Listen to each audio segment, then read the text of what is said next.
With us now is Tony Perkins, president of the Family Research Council. Tony, always great to have you. So Republicans campaigned on immigration as a top priority and pledged to act on the issue.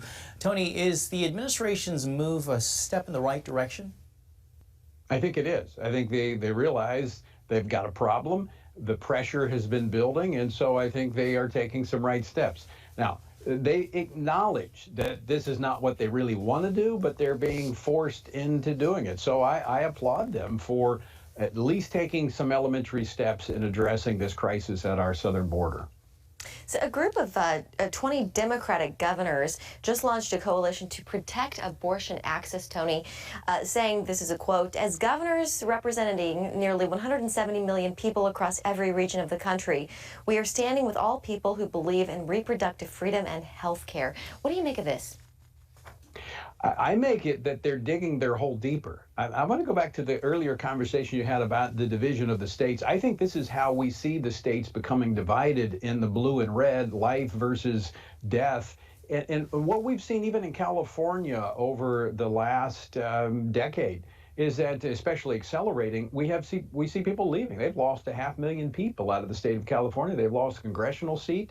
We're seeing this in blue states. People are voting with their feet. I think that's only going to be accelerated by this, left-leaning. It's not going to be much more than a book club of these left-leaning governors. They can't really do much. They say what they may do is when these issues, like we have the abortion pill in the Fifth Circuit, they may come together and file briefs, try to intervene in that case.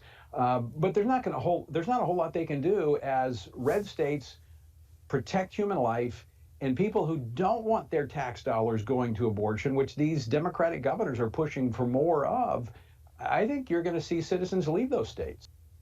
Tony, you just mentioned California. Speaking of which, San Francisco is reportedly considering a law in the books, repealing one that boycotts around 30 conservative states over LGBTQ and abortion issues. The San Francisco Chronicle says that law is looking at being repealed because it's failing. Tony, can you talk a little bit about the law and why you believe it's failed in a state like California? John, perfect example of what we're talking about here. They adopted this after Obergefell because they wanted to punish those states that wouldn't come along with the left's agenda. So what they found out since then, in this last 10 years or so, is that they're having to pay more money. Not only did they refuse to go to these, what they call intolerant states, they wouldn't do business with contractors from these red states. And so what's happened, they've had to pay 10 to 20% more to get projects done. And even they're beginning to feel the pinch as more people are leaving San Francisco. And as people are having to pay more and they're complaining about it, they realize, you know what, this didn't work. But we've seen this before. We saw the same thing in North Carolina after they passed House Bill 10, which was dubbed the bathroom bill. We were told, oh, businesses are going to leave. This is going to kill their economy. And for the 3 years after that, Forbes said they were the #2 place destination for businesses because they had a good, strong economy.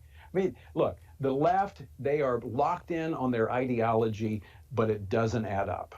All right, Tony Perkins, president of the Family Research Council, thank you for joining us this evening. Thanks, Tony. Good to be with you.